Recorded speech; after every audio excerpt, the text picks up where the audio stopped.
People who have heard deathbed confessions, what were some interesting ones?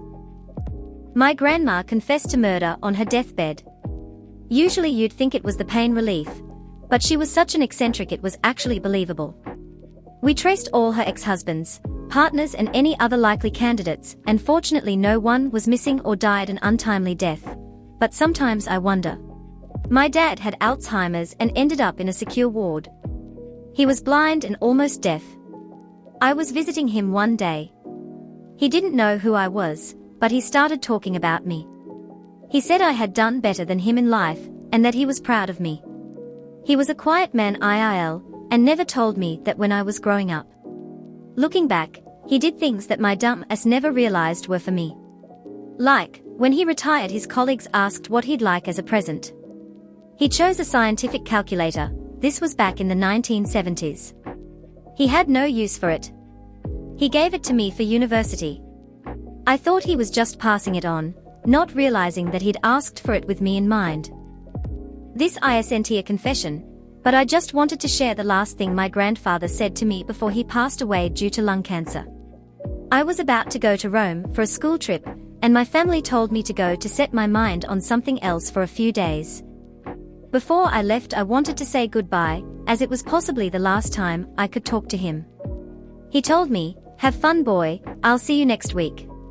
Went to Rome and when I came back, he was already in a deep sleep due to medication. He wanted to peacefully pass away while sleeping. I came back the next week, and he was sleeping when I went to visit him. I told him everything I did in Rome even though I knew he wouldn't wake up. The next morning he passed away. My grandmother said to me, "He waited for you." I still miss him so much. My partner's grandfather never spoke about his WW2 service. We are Australian.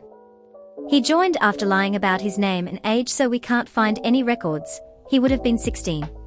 We do know he was in the Pacific somewhere, and when he got back his lie was exposed, and because he was by then 18 he was drafted under his real name, and promptly arrested. He would do anything to not get sent back to fight. He got drunk, fought and self-harmed. His adult life was spent mostly as an alcoholic and being a shit husband and father, though in his later years he was able to make some good grandkids appearing softened him. In his dying hours he relived his time at war. Some things he said. "Oh God, they are here. The Japs are behind us, sir. Stab him, fucking stick him. Help. Medic. All around." And he also had a string of names he kept saying. Such a tortured, broken mind.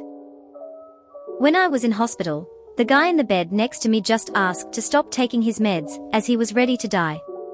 Last thing I heard him say was, "There's no one waiting for me at home, so I'm going where they are." Wasn't really a shocking confession, just a lonely and heartbreaking one. My time to shine. I worked at a hospital in Garmisch-Partenkirchen, a small town near Munich, for the last 14 years. My job there is not fancy at all. I move people around, throw the trash out, and occasionally I take care of some handy-like work, fix a leaking shower head, and stuff like that. As you can imagine, I get to see a lot of patients that come and go. Some of them pass away, such as life, I guess. I remember a few instances of people confessing to me their biggest regrets. Here are some examples. An old Polish woman told me that she regretted not fucking Hitler when she had the chance, her words. I wanted to ask her about more context, but I was afraid to be honest. Another notable example was an old truck driver that used to work for an East Germany company. He told me that he once run over some kids with his truck and was too afraid to stop and check if they were okay. Once another Polish lady told me that she used to be a prostitute during Second World War, and that she slept with very high-up people in the government. She told me that she did not regret that part of her life, but that she could not tell anyone, and that was a heavy emotional drag. She also told me that she aborted more than 5 babies during that time. My dad has a special ability to gain people's trust. In a good way. Twice now he's had instances where dying people tell him things that they feel they can't tell their family. The one case was when my aunt's mother-in-law was dying. She explained to my dad that her husband cannot live alone, and that they both agree he must find a new partner after she passes. He did. He remarried within a year of her passing. At the age of 81. The family was very upset about him moving on so fast. My dad had to stand up for him and reassure them that it is what his late wife wanted. My grandfather had pretty terrible dementia, and he kept making deathbed confessions, as he knew he didn't have much time left. They were often about witnessing a murder and not telling anyone, but each time he confessed to us the details changed. It happened a couple of times a day over the course of his final week. We finally figured out that he would watch the local news and hear about these things happening, then would think he had actually witnessed them. My great-uncle actually confessed to having 2 illegitimate sons right before he kicked the bucket in front of his own children and grandchildren. The crazy thing was that none of his children knew this life of his. Not even my great-aunt knew about it, because she would have made a huge fuss if she was alive at that time and knew about it. What was crazier was that these 2 sons already passed away 5 and 7 years ahead of him respectively. He was 98 years old and his invisible sons were 65 and 69 years old. The children found out one of his invisible sons actually was a teacher at a school that his granddaughters attended when they were in high school. Nevertheless, his children decided to reach out to the children of his invisible sons. They got connected and learned more stuff about my grand-uncle. The craziest thing was that I actually dated one of the granddaughters of one of the invisible sons. The one passed away at the age of 69 years old. Talking about a few degrees of separation, a couple of days before my grandmother passed away, she was really confused and was talking about my mother having a child a year or so after my own birth that was sent for adoption. She was talking about how sad and horrible this was and that I deserved to know. After my grandmother passed, I confronted my mom about it and she neglected this, and I truly believed her. Couple of months later, it turns out my grandmother was the one adopting away a baby girl who was born between my mother and aunt. My great-grandfather was in his mid-90s when he died. Health was always good, but a benign tumor deemed too dangerous to operate on at his age went septic. He was dead a week later. I went to visit him in the hospital. My family used to see him a lot, but there was a falling out between him and my grandma several years before, so we stopped seeing them. Funny enough though, I constantly ran into him at the store and we always had nice chats. Anyway, in the hospital he told me not to worry about him. Most everyone he's ever known was dead, and he was ready to die. The week he felt himself getting sick, he knew something was off and made arrangements to get my great-grandma into a nursing home. He took care of her with her Alzheimer's, so he wouldn't die until he knew she was taken care of. They were married for over 70 years. My favorite story is that every Sunday for over 50 years, he would drop my great-grandma off at church, and then sat in the car and waited for her. Hated religion, but loved his wife LOL. Not a deathbed confession exactly.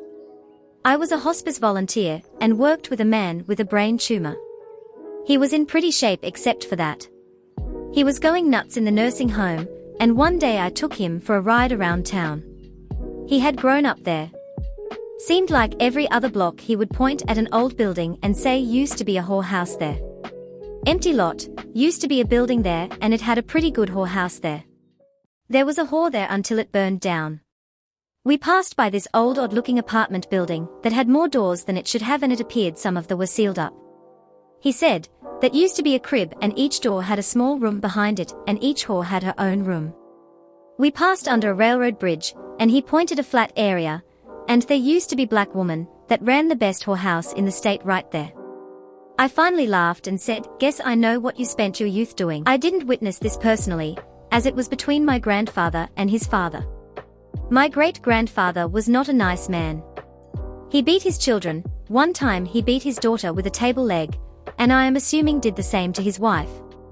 Anyway, she left him and the kids behind. This was the 30s and I am assuming that he didn't allow her to take the kids with her, and it's not like women's rights were great back then. My grandfather left home at 8 years old and fended for himself for his entire life. On his deathbed, nasty grandpa told the boys that he had a bunch of money stashed on the old property, and if they went to see him, he would tell them where it was. No one went. Edit for clarity, nasty grandpa was my great-grandfather. Mother ran a nursing home growing up.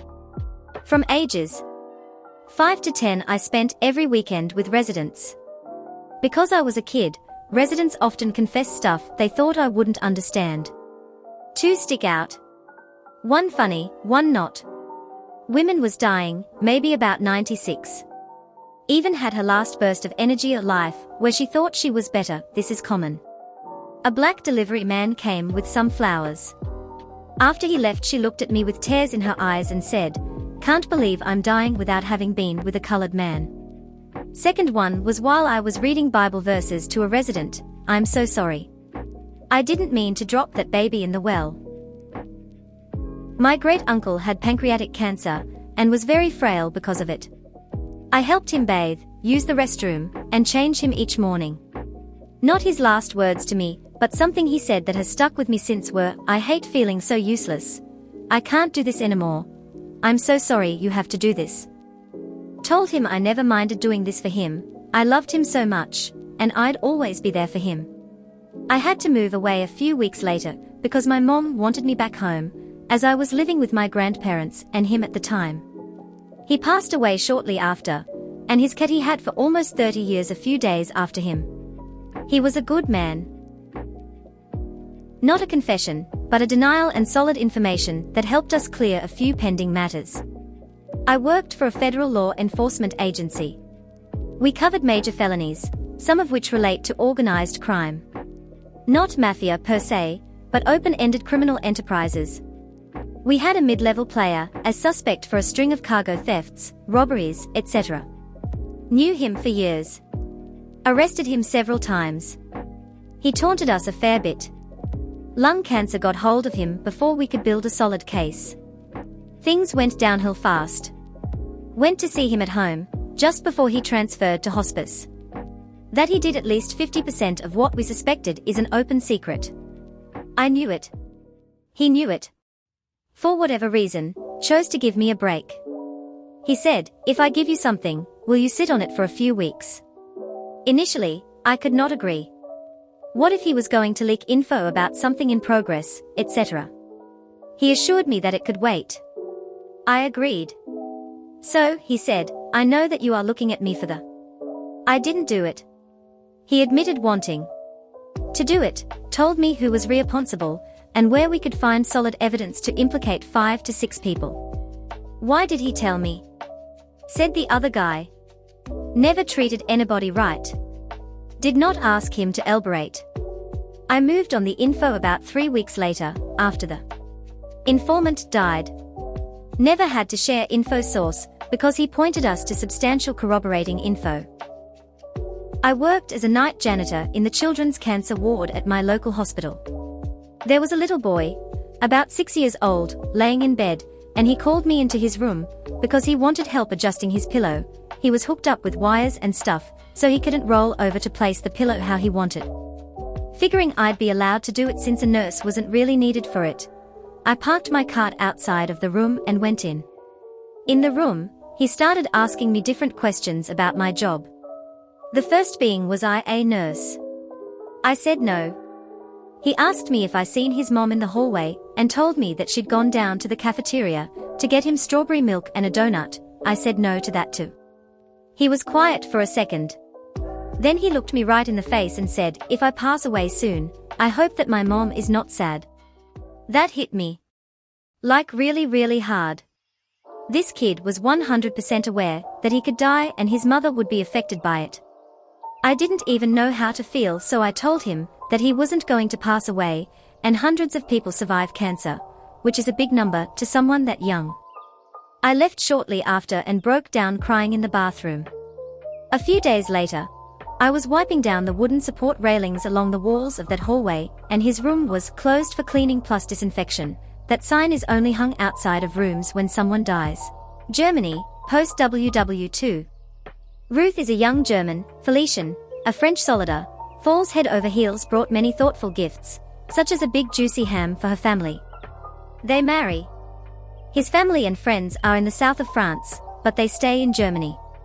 He now goes by the name Felix. They stay together, through several miscarriages, infertility. They never have children. Ruth dies first, around 2010. On her deathbed she tells him, "You know Felix, I always liked you, but I never loved you. Weish Felix, I hindi imagern g habt, aber g liebt hen I di ni." Not really confessions, but I recall two stories of deathbed conversations that stuck with me. One was my friend's grandpa, who was always known to be a loving but stern man. Used to drink and sleep a lot. On his deathbed he asked my friend to come closer and told him, "I've left a lot of money to you. Life's not worth it. Spend it all. Spend it all on hookers and drugs." And died about a week later. Don't know if he spent it on hookers and drugs, but he did spend it. The other story is my grandma. She was always abused physically and emotionally by my grandfather. When she started showing signs of Alzheimer's, my grandpa turned up the abuse and started kicking her and pinching her, so we took her in her last months. On her deathbed a few days before her passing, my grandpa came visiting and pinched her cheeks and messed with her, expecting no resistance. And she had a moment of clarity and snapped. She swatted away his hand and shouted, "Stop it. I'm sick of you and your ways. Go, leave, now. I don't ever want to see you again, not ever." She was always a sweet and happy woman, and watching her stand up for herself at last always makes me smile. My husband had a cardiac event that required an ambulance. As the ambulance was arriving, I asked him if the code to open his phone was XXXX. He said yes, then looked up at me and said, "I am so sorry." He had successful surgery, but had several strokes on the operating table, and was taken off life support after 7 days. When I opened his phone, I found out he was having an affair. The same code to his phone also opened his laptop, where I found telephone recordings of he and his girlfriend, as well as screenshots of their chats. I don't know how interesting this is, but it was certainly devastating to me. Not a confession, just passing thoughts. One moved away for uni when my grandma fell ill, and she rapidly declined, 6 months from diagnosis to death. In her last few weeks, it was around Easter, and I was so busy with work, school, and I hadn't heard from her, so I called her and managed to have a 1-minute and 34-second conversation with her before she became tired and said goodbye. That night, I saw her in my dreams waving to me with a suitcase in her hands, and when I woke up I knew she had passed. When my mum called me that morning to let me know, she said that in the last 3 weeks of her sickness, I was the only person she'd gained enough strength to talk to, and they think she was holding on until I called. Sad face. Had an uncle who was a heavy drinker and just known for being a bit crazy, wild, not mentally unwell, although I suspect the latter was also true. Anyway, at one family party, the morning after, a mattress in the house was found stinking of piss. No one knew who the culprit was, and he naturally got the blame, though he vehemently denied it. His last words on his deathbed were, "It wasn't me that pissed the bed." So it clearly bothered him for years that he had been blamed for this, a minor thing compared to many things he had done.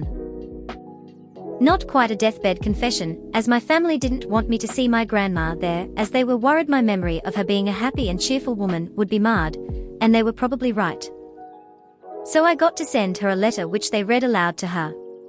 They told me that some of her last words were my name, and she passed just a few minutes after it was read to her.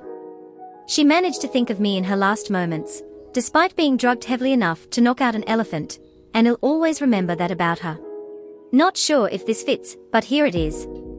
I had a roommate, Inc., that was an ex-con, and he moved in with another friend of ours, Brad, that was a printer. Well, they decided to counterfeit money and go on a road trip. When they got back, Inc. was contacted by the Secret Service. They just wanted to talk to him. They had met at Denny's. Inc. wanted me to wait in a nearby parking lot and watch what went down. They led him out of the restaurant in handcuffs. He called me quite a few times from federal prisons while he was being transported and kept telling me to tell Brad not to worry, he'd take the fall and do the time. Nobody could find Brad. The police finally kicked his door in and found him dead. He had committed suicide, and in his suicide note he took all of the blame and said Inc. had nothing to do with it. The courts considered that a deathbed confession, and Inc. was let out of jail. Crazy stuff. TW, sexual assault. One had recently been adopted by a rich family. They had a biological son, but he never visited. My adoptive father told me that the son has tried to kill him before. I was shocked. Fast forward a year later and the father is in the hospital. He recently suffered an undisclosed accident, and the only people with him were me and my adoptive mother. The mother asks why the son hasn't come, and my father starts to tell her why. Turns out he had been raping the son since he was 5. The mother was shocked and ran out crying. One witnessed the entire conversation. The father died 91 minutes later.